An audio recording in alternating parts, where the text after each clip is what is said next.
Siamo al terzo giorno del Cinamuali, è il giorno del Mapunziro dato ai genitori. Anche i genitori ricevono dei consigli, a loro viene detto cosa è stato fatto con le ragazze in questi giorni. Adesso si trovano tutte nella hall, oggi è anche il giorno delle confessioni.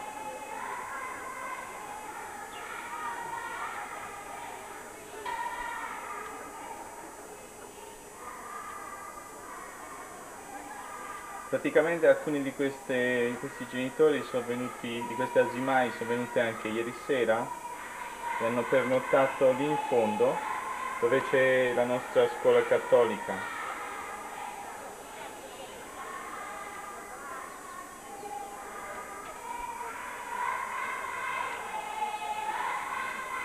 Ne aspettiamo tanti, stanno per arrivare.